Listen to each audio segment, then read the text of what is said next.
What is up, everybody? Welcome to Mongol, sponsored by Roughneck Scarves. I'm Mike. With me is Kev, Josh, and Riverhounds president Vic Gregovits. The Hounds kick off preseason today. So, Vic, we are thrilled that you're able to be here. Thanks for joining us, man.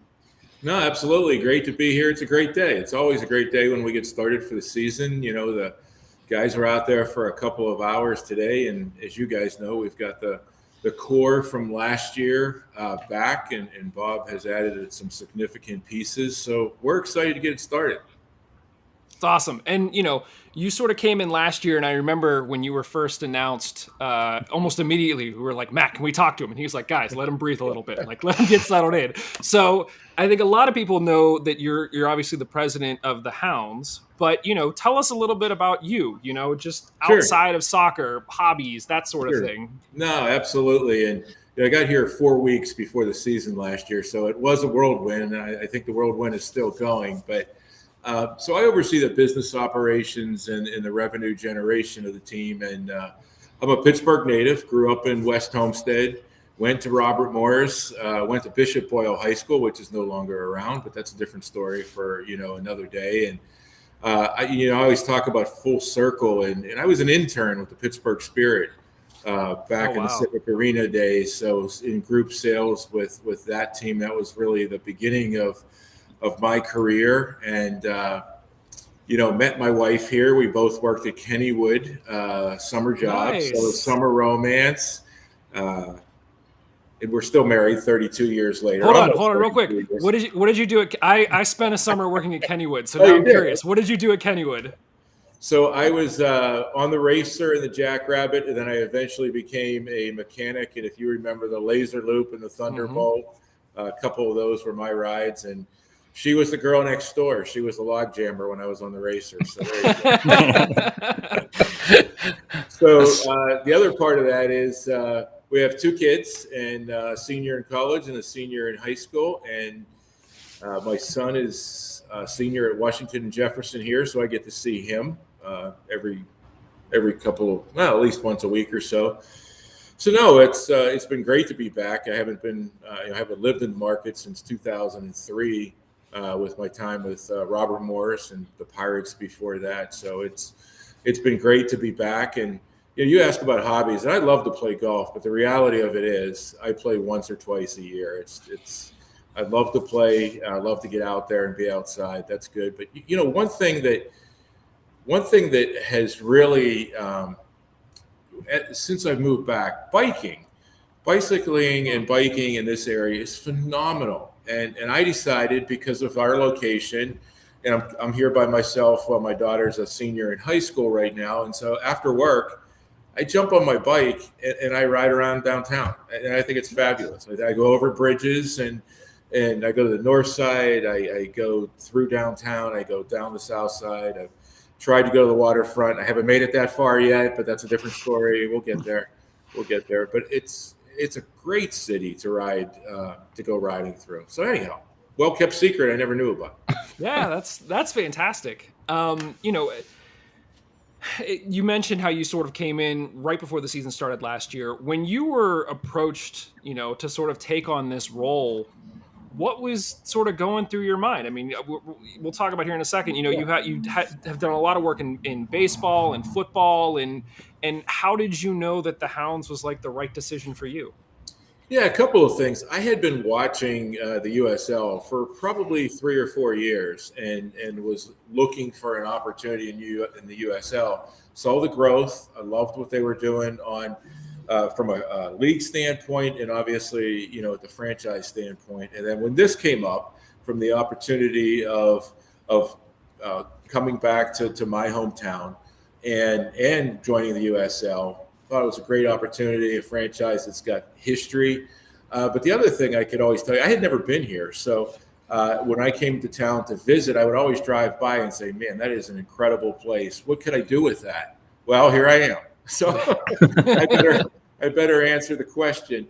But no, it has been a great ride, and from the standpoint of uncovering new opportunities almost daily. So it's been great. And so, just sort of referencing back your history of baseball, football, how has soccer been different? Yeah, I get that question often from the standpoint of I've been, in multiple different sports throughout my career. And principles of running the business side are pretty much the same. It's just the day-to-day that you have to do differently. The one thing that soccer has taught me, though, is there's no downtime. I mean, when you talk about in-game entertainment, you talk about 15 minutes at halftime. That's it. So that's just completely different from my 18 years, well, I guess minor league with 20 years of baseball, where you have to entertain every half inning and you have breaks to do things and seventh inning stretches and those kind of things. So the pace of the game probably has been to watch. It's absolutely great. To entertain, it's a little bit different. Well, speaking of pace, so like during the game, we can see you running around constantly. It seems like, it seems like you're very hands-on. You're down there getting everything done. Do you consider that aspect like more fun, or do you like, the before and after stuff where you can actually like plan ahead and do all that? No, I'm having a blast, quite honestly, guys. So I would tell you that I like to be on the ground level, if you will, because you got to get feel and be a part of and meet the fan base. And I will tell you, this year, COVID had some things to do with it, but I spent many of evenings in a concession stand. And I will tell you, if you want to do a mini focus group, just listen in a concession stand. No one knew who I was. I'm wearing a golf shirt, and they didn't know the guy making the soft pretzels was the team president. I mean, that was absolutely awesome. Or just even, filling the portable stands along the way and taking the Coke from one place to another, just listening to people, saying hi to them, greeting them, or just sitting down in the Riverside seats and talking to a season ticket holder. That's what it's all about. I mean, it really is. Sounds like an episode. What's that show, Undercover Boss? Where the employees have no idea who's there. So we announced on Twitter that we were going to have you on, and one of the questions we got was from Liverpool Reject. He asked about pregame events, like will the food trucks be back, the tailgate zone, any chance of dollar beers coming back? Yep. Yeah. So the answer to that is, especially on the tailgate zone, we brought that to life. I think it was July 31st, and really it was, I won't say it was an instant success, but pretty close. It was something that did very well for us. And the whole idea there is the footprint of Highmark Stadium is tight in certain areas. So one, we wanted to have a destination for the fans pregame, and two is at halftime, to service everybody that wants concessions. We needed more points of sale. So the idea is they can go out to the tailgate zone, get whatever they want, come back in, and not worry about going, back through security or anything like that. So that's the essence of that. I mean, we did, talking about beer nights, we do have a beer special, and River Hounds Lager will be returning, as well as the tailgate zone. So those two are on the horizon. We did an $18 ticket last year where the first beer was on us, and that worked extremely well for people in the tailgate zone, and that will continue to grow. One thing I would tell everybody, though, is we got some people that thought you had to have a ticket to get in the tailgate zone. You just have to have a ticket to get into the game, and the tailgate zone is part of it. So that's the other part of it. Sometimes we got, well, do I bring my grill to the tailgate zone? Do I bring my brats? What do I do? Well, the answer is we supply everything. We supply everything, and we had great fun with 2 food trucks every night. We had a bar out there, as well as a DJ, and our merchandise trailer, and some cornhole, and just we had some good fun. All right. As the president of the Steel Army, if I didn't ask this question, I'd get flogged. Are there any plans for a restroom under the Paul Child section, the stands? Any hopes of that happening? Not the first time I've got that question. Really? Yes.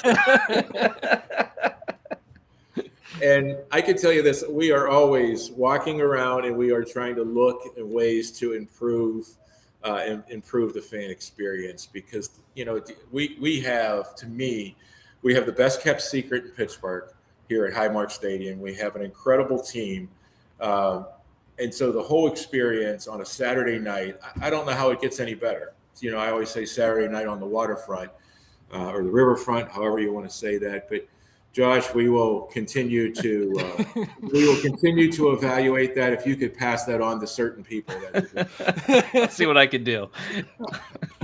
So going beyond the kind of game day experience and what's happening on the field, I feel like ever since it's been announced, like for the past many months, I've personally brought up on the podcast about news around the new training facility. Mm-hmm.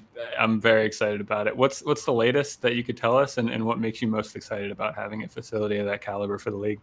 Yeah, so the training facility, the building is just about closed in. I haven't been out myself in just over a week, so it may be just about closed in, but I would anticipate, like the pro team to be able to start to practice in the next couple of weeks out there. So that's very exciting. The turf is in and everything from that standpoint. And then shortly thereafter, our academy will be out there and playing as well. So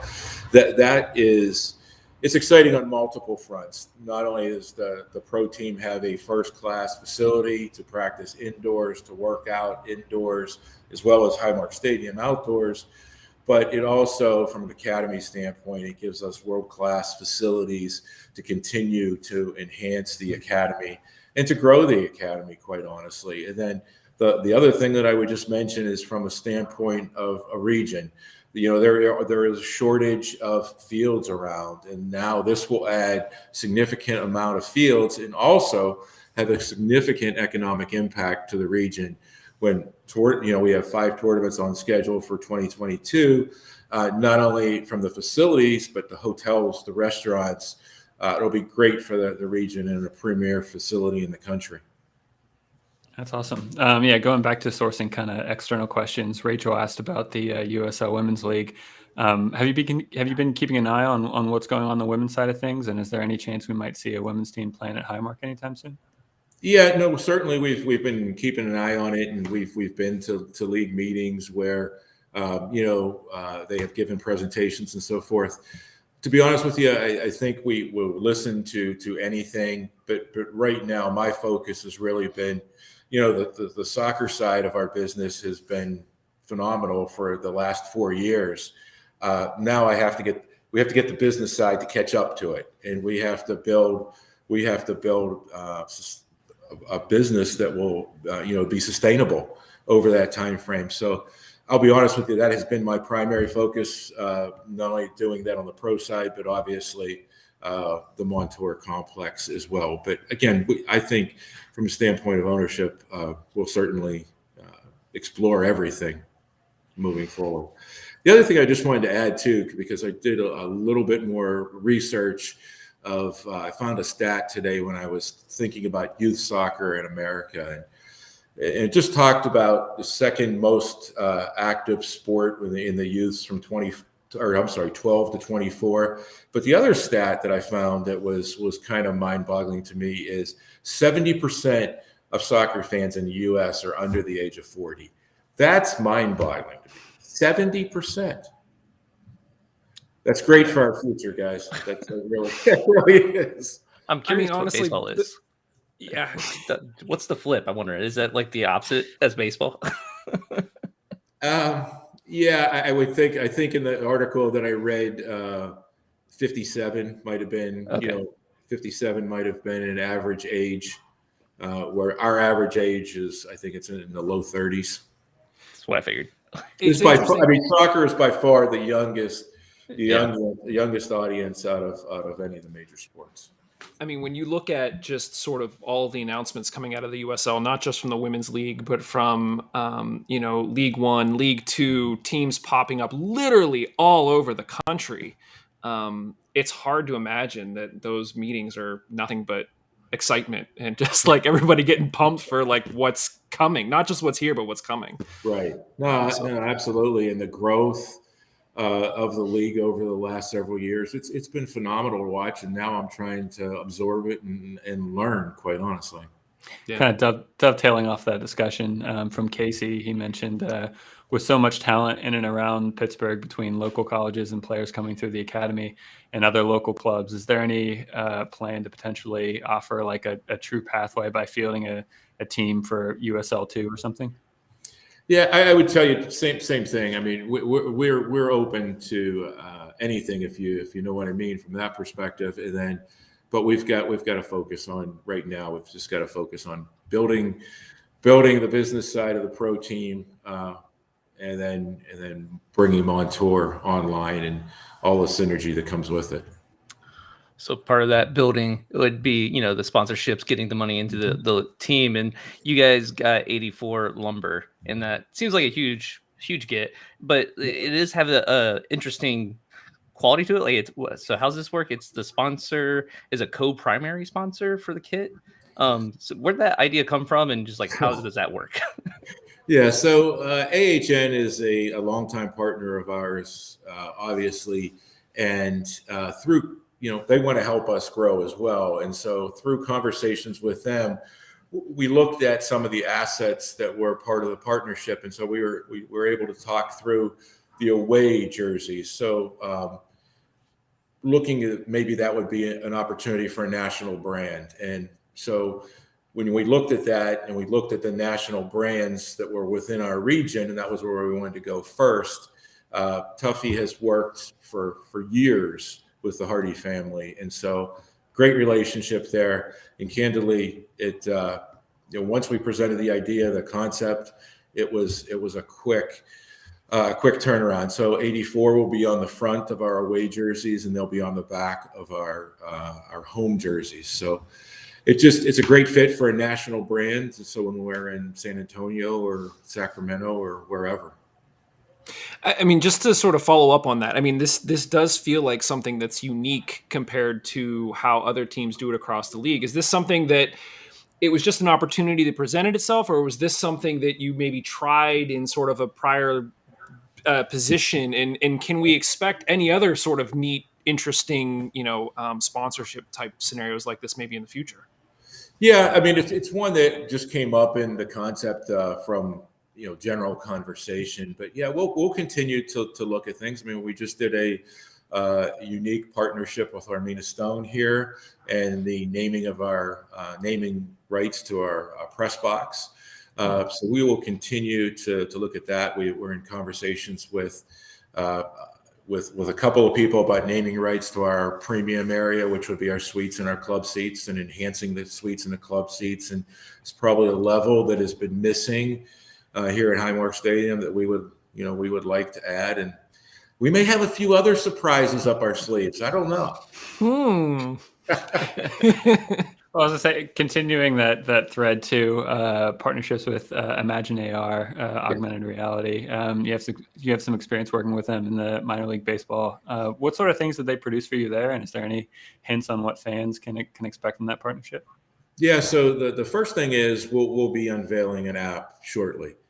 So that's something I think we have been in dire need of. So to give fans immediate content and to get engagement with our fan base, and AR is part of that in my mind. So from the standpoint of engaging, whether people are here at Highmark Stadium, whether they're one of our corporate partners or wherever, we can have a lot of fun with it, and we can activate it, and it'll give people, and again, technology going towards that younger fan base, it made a lot of sense to me. I will tell you, in the past, I have working with Imagine AR, and we've done a very, very successful program during the pandemic with our corporate partners, our food service corporate partners, when curbside was really the only thing you could do because you could not go into restaurants, and we would geofence all of their restaurants in a different market. And you would go to that restaurant for curbside pickup. You'd take your picture with our mascot at the time in front of the restaurant, and if you posted that, you got free tickets no matter what. And then you were in an opportunity to register by the more times you used it, but it was a way that we were able to help our partners during the pandemic, and it was successful. And we had a lot of fun with it, quite honestly. I mean, we had over 30 locations we were geofencing. That's awesome. I mean, whenever the rumblings first came out that there might be an app, I think a lot of fans, myself included, were probably like, well, what's this going to be? It's going to be like scores and news. A lot of times you'll see companies that will literally just take their website and basically say it's an app. And it's like, well, what good is that? But this sounds like it's something completely different and completely new. Yeah, and we're going down the road as mobile ticketing, and working with a couple of food providers that may allow us to do mobile ordering as well. We just want it to be all inclusive, and for our academy, their schedules will be there, their links for tournaments will be there for the hotels. So we want everything to be in your hand. I mean, let's face it, that's where everybody spends their time these days, right? Yeah. Looking at their phone. Yeah. I mean, this sounds to me like, another sort of novel thing that you guys might be bringing to the market. I don't know of many other teams that have sort of an AR type interactive component to, especially at the USL level. So kudos to you guys for that. That's awesome. Right. So we want to be respectful of your time. We've already, talked your ear off here for 20 minutes, but we got a couple of rapid fire questions here that we'll sort of run through, and then and we'll let you get back to your evening. What is one thing you wish you knew before you took this job?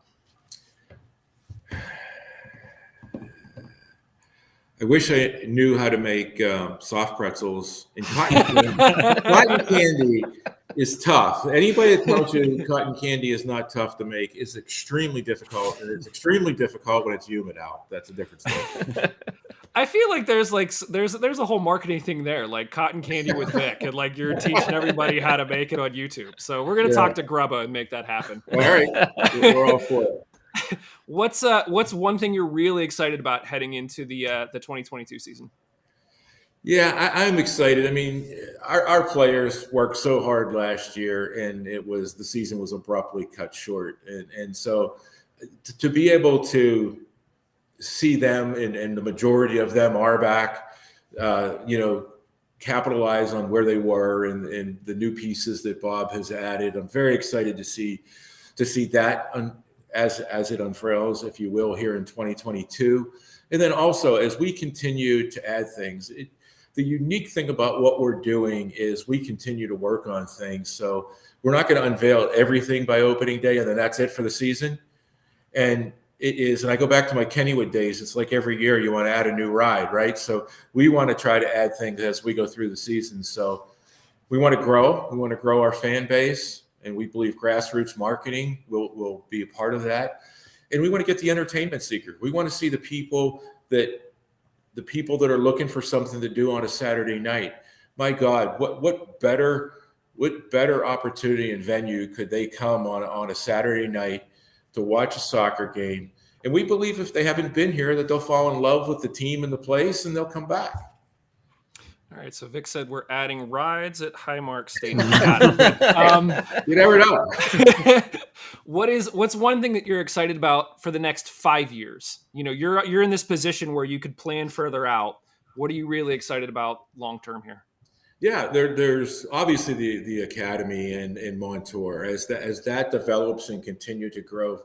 Folks, that is just going to be huge for our region, for our state, and probably a premier venue in the U.S., quite honestly. So that will continue to grow, and programming for it will continue to grow, which we're very, very excited about. But also, as our youth soccer moves to Montour, programming here at Highmark has to change. So we obviously have our 17 soccer games, but we need to create and develop long-term relationships with the Jazz Fest, which we are in process of, Blues Fest. February 11th, Pitt's women's lacrosse, we're the home of, and they will begin to play here on. We were just with the coach earlier today talking about the snow. So, and those types of things, the WPIL and working with them. I mean, the WPIL soccer championships belong at Highmark Stadium, and we need to forge long-term relationships there. And then we need to create other events and festivals that we that we can do, again, to sustain activity and candidly produce revenue here at Highmark Stadium. So those types of things I look at in the next 5 years and get very, very excited. Adding suites and club seats here at the stadium. Have a few surprises for you that we're going to add to the field level, probably by season end, which will be very exciting. So we have all of this in front of us. I'm still building up the staff to be quite honest with you. So we need to get the staff in place to make all of this come to life, if you will. Well, my next question was going to be any surprises that the fans should watch out for. So now you're contractually obligated to tell us what those things are that are going to happen. Good work. I don't remember signing that part of it. But one thing I can tell you is we are going to continue to find ways to make it the best experience and an incredible venue with a fun team to watch. We've talked for years about how Highmark and the Hounds in particular have this really unique opportunity to become this sort of mecca of soccer in Pittsburgh because of how prominent the location is and the fact that you guys have such a strong academy and you can use it for WPIAL and all of that. I think that your focus is right. I mean, you keep developing the pro team to win championships and you keep shepherding through the youth so that's where the memories are and that's where people want to come back and it just continues to be a great experience for everybody. So I don't think any arguments from us on that side. You hit the nail on the head, though, and it is our mission and our goal to on the entertainment side to create memories, and you remember those memories whether you were here with a family member or you were here with a spouse or whatever, but you will remember it. Yeah, for sure. Well, Vic, like I said, thank you so much for joining us. We obviously really, really appreciate it. We appreciate everything that you do for the team and, making cotton candy and hot pretzels. I'm sure everyone will keep an eye out for you on game day. We cannot wait to be back at Highmark and seeing you there in person. So, thanks again. And really looking forward to the start of the season here. Yeah. And I would tell you a couple of things before I leave. And that is just, we will announce the home schedule for the preseason coming up here very shortly.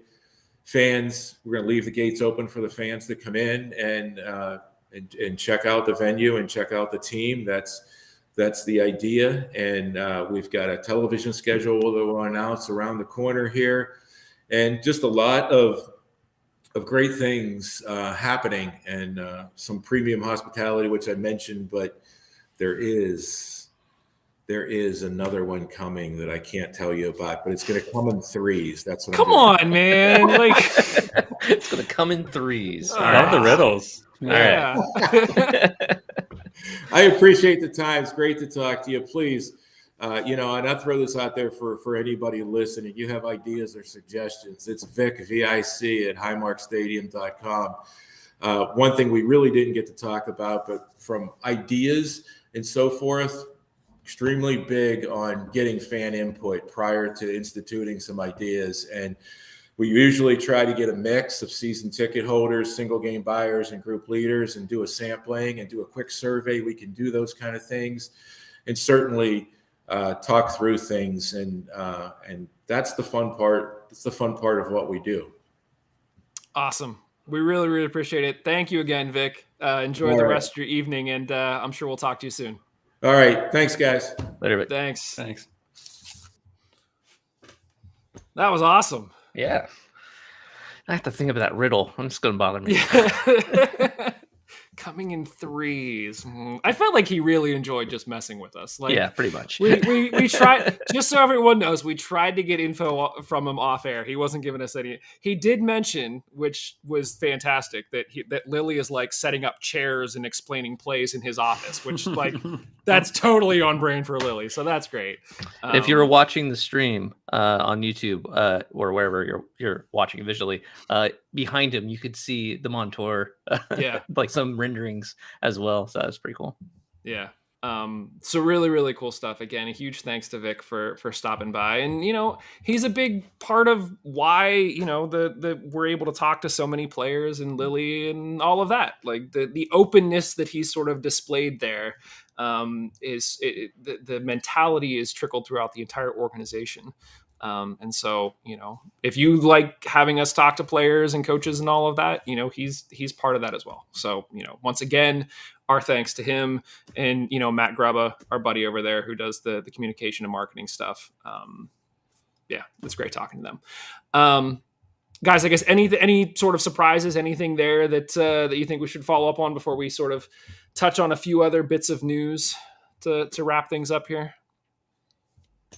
I mean, no surprises for me. I mean, it was just nice to hear the commentary about how focused they are on trying to kind of get their fingers in the kind of, community events and culture just externally of sport in general, and just trying to become more like integrated with the city and with like the people who live in it. So, I mean, that was really encouraging. I mean, to hear his kind of take in perspective on what he thinks the impact will be for the training facility was really interesting. I think we all kind of speculated, but I mean, without being there, without, knowing the numbers behind everything and not being the captain of the ship of planning out strategic partnerships with, using that facility, we can only guess. But to hear him, to me, he was, the way he was talking about it, like it kind of lived up to, I think, what like my hope and fantasy was about what that facility will be for soccer in Pittsburgh. I hope they execute on it well, and if they do, it could be really, really big for the city and for the club. Steve, our buddy Steve, asked, "Is Vic the best signing during the Lily era?"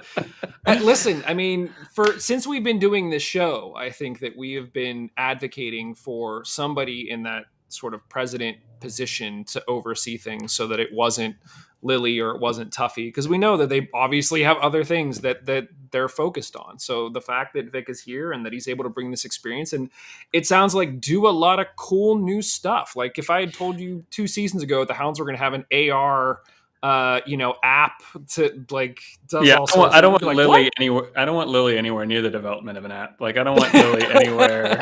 Like that's none of his business. I don't think he wants to be anywhere near that either. No, but I don't think so.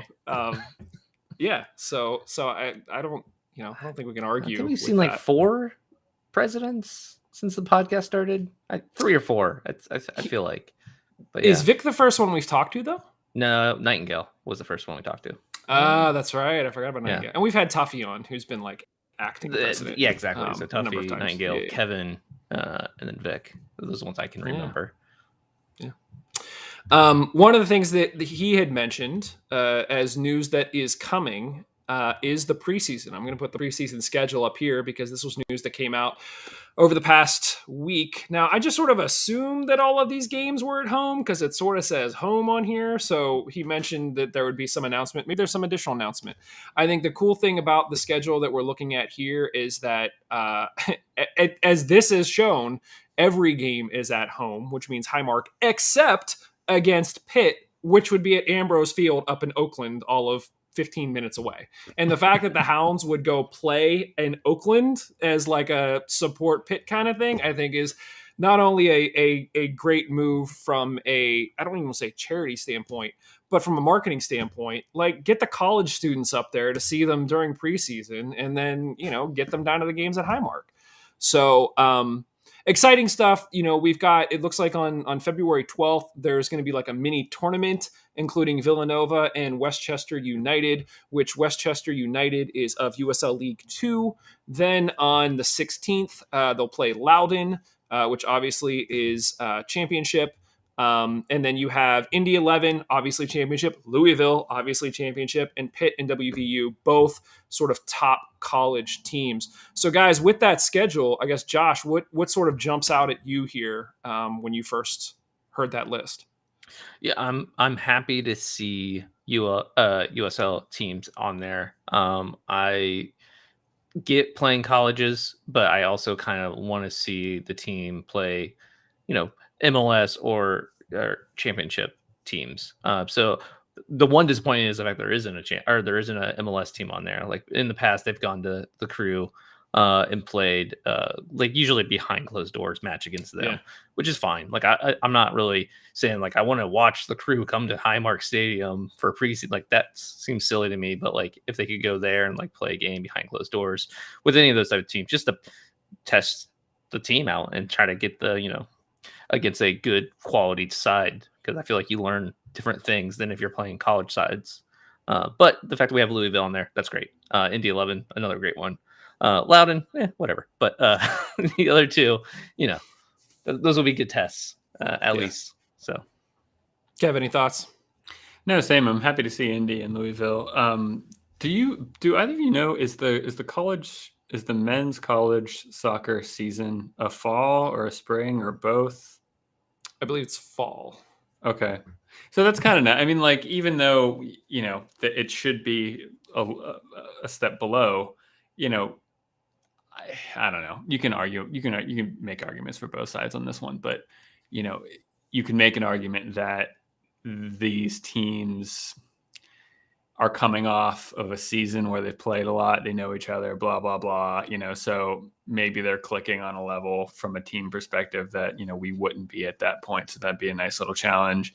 I feel like in the past I've made this opposite argument, but I'm just kind of going with it. Like, I think I've said in the past, like, I know, right? It's nice to have preseason games like all home, all in one place, so we don't have to focus on traveling. Now I wonder, I'm like, should we have like one away to like get them in the mentality of traveling? And that's what Pitt is, man. We go 15 minutes away up the hill, know. Well, look, and I mean, the other thing I think there are benefits, there are pros and cons to both, and so I think like there are a lot of benefits to having like a training camp in Pittsburgh, essentially, of what's happening here. I think the interesting thing too is that Pitt was one of the top teams in the nation this past year. WVU always has a good squad. And so not only was Pitt one of the best teams, you have Shane Wheat, who played for Pitt. We have another player that now sort of came through Pitt that we're going to talk about here in a second. You sort of have this pipeline of players where they sort of come to Pittsburgh. They're familiar with Pittsburgh. You're building relationship with Pitt. So we're learning about players that are there, potentially grabbing some of them after school. So I think that synergy between Pitt and the Riverhounds is one that, Vic mentioned that the demographic of soccer fans, like 70% of sports fans under 40 are soccer fans. Like, you got to tap into that market. And we've talked about for years, like, get college kids on buses and bring them to the game, because if they're into it, we've seen Ambrose Field has been packed for Pitt's men's and women's games. Like, bring them down to Highmark, make them part of the environment, and just have everybody have a blast, create those memories, and then keep coming back. So I think the fact that they're really sort of leaning into that even more is fantastic. And I think it's only going to bode well for that, 5, 10, 15 year outlook for the organization. So yeah, I mean, laying out this schedule, literally the preseason opened today. The team put out a whole bunch of pictures, the guys down on the field, which was great. They basically have this weekend to work. And then next weekend, they have sort of that round robin, Villanova, Westchester setup. And then the following Wednesday's Loudon. And then the following Saturday's Pitt. And then Tuesday is Indy. Saturday is Louisville. Next Saturday is WVU, and then we're in the season, guys. Like, you look at this and you're like, this is great. It's just going to fly by, and we're going to be into season mode. So, we really got to get our ducks in a row and figure out, like, who do we want to talk to before the season starts? Because looking at this schedule, we got like no time. So, yeah, March 12th is our first game away at Memphis 901, and it's going to be here before you know it. So really, really excited. I mean, the preseason is always a fun time. We're constantly looking at notes and game notes about who's playing what, and Shoes always has his spreadsheet about what players are in and what players are out after each game and how many minutes they play. And we always play the speculation game of who do we think's actually going to stay and who's gone. And we always seem to enjoy it, and I think you guys enjoy it as well. So yeah, get hyped because we are there. Few more signings. just to point out really quickly, I think last show was 2 weeks ago. We got to talk about Dane Kelly, which is awesome. The Hounds went out and signed another forward, William Iang, which is awesome to hear. We'll see where he sort of fits into things. Sounds like he's a bit of a taller player. I think 6'2", 6'3". So maybe that target player, like a Duba from a few years ago, but we will see. We also signed 2 more defenders. One is Jesse Williams, which interestingly enough, he plays for Trinidad and Tobago, along with Jelani Peters and Mikael Williams, who are already signed with the Hounds. So if all 3 of those guys get called up, we might be short. I haven't looked at the international schedule to see if it conflicts with the season at all. I know that the USL is starting. Probably. There's a million international games. Yeah, it's going to a little. The USL started a little bit early so that hopefully we don't run into any issues with the World Cup later this year. And so we'll see. But there's obviously going to be still some playing games and things like that. So hopefully, that stretch doesn't happen. We'll have to take a look at that as we get closer to the season. But interesting nonetheless. Jesse Williams is getting a lot of hype from some of those players. And so it'll be interesting to see how he fits in. The other defender is Robbie Dembrow. I think I'm pronouncing that right. If not, I'm sure he'll tell us. Played at Pitt. His father is the head basketball coach at Duquesne. And these past few years, he's played at Loudoun. So there's that Pittsburgh connection with the University of Pittsburgh. Dad's at Duquesne. So that'll be another good story as we follow things along. And then the big one is midfielder Angelo Kelly Rosales, who spent the past 4 years with the Battery. Last season, he led the team in games played, minutes played, tackles, and interceptions. So, oof, That's big. That's huge, yeah. We lose Todd Wharton and we get Kelly Rosales, and it's just, I was pretty pumped when I heard that. I mean, what are your guys' thoughts? No, it's awesome, and it's kind of interesting because it feels like maybe I'm wrong about this, but was he their Kenny Forbes?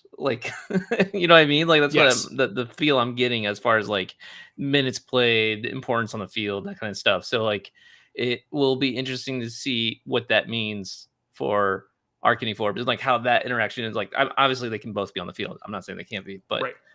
It just having 2 of those roles in there, and I think it could be a huge deal. And I just wanted to go back real fast to the Jesse Williams. The one negative, yeah, okay. Trinidad and Tobago, they have something, all 3 of them. But that's 3 players who know each other, who play together, who have that chemistry already, have camaraderie there outside of just being on the same team. That could be huge because that could be a very cohesive feel for the back line. Yep. Already built in, instead of having to, do what we usually do, where the first, third of the season is kind of, it looks like we're kind of trying to figure ourselves out. Maybe this could be a way to, circumvent that and already have that figured out. Yeah, no, for sure. The one thing, not to jump back to Rosales here, but one thing just to point out, he feels like another Danny Griffin. When you look at our team and you're like, who played the most minutes? Who had the most tackle? It's to have another player like that, Kev, you feel like there's something that just needs. Oh no, another Danny Griffin who's 29, who is experienced and who is a more mature experienced player playing in this league, especially. So yeah, no, I usually don't get too excited about signings this year, but they are, they're working me this offseason because I'm pretty excited about just all the way through. I feel like we've made strong defensive signings, midfield signings, and forward signings, and to couple with what we've already had. So yeah, I'm getting pretty excited about this. Kevin, you could have just said, I don't normally get very excited, and just that would have been fine. We all agree. Yep. Yeah, you're probably right. Yeah. As Steve pointed out, our buddy John at USL Tactics on Twitter did a good job of analyzing the similarities between Kelly Rosales with Todd Wharton. So you can check that out on Twitter, and I'm sure we will retweet that. John is just crushing it this offseason. If you don't follow him, go follow. He's been on the show before. He now is on the USL show, and I honestly don't know how he has time to do anything else over the course of the day, because it seems like every 5 minutes he's cranking out something else related to the USL Championship, and he's very favorable of what the Hounds are doing this season. So that, if nothing else, should Was it definitely him? make us I good. saw you interacting with someone on Twitter that like put us like 7th in the East or something. Was that him? Because I don't Yeah, think he knows anything. that except wasn't the him. That was No, I think that that was was Kelly. I think he's the host of the USL show now. Yeah, and Frauds. Beef. yeah, he somehow ranked Pittsburgh 7th going into the season, and so I had to give him some grief on that, because there's no way that's going to happen. But whatever, man, whatever. Sounds like a West Coast host. That's all I'm It saying. does. Truth. Well, guys, I guess one last thing here, and we're going to sort of wrap up the show. For anybody who has been on social media, you will know that there was some sad news this past week, that the Steel Army has lost one of their own. John Billigan passed away unexpectedly after several long months of recovering from what was a simple spine surgery. John had been on this show. Here's a picture of him on the full 90 with Liz. He was obviously a stalwart amongst Riverhounds faithful. And, obviously our thoughts and prayers are with his friends, family during this difficult time. Guys, I just figured, in lieu of our typical sort of sign off, in remembrance of John, just sort of quick moment of silence. And yeah, we'll go from there.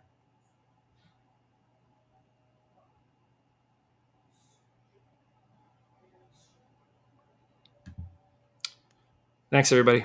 We'll talk to you very, very soon. Cheers. Later.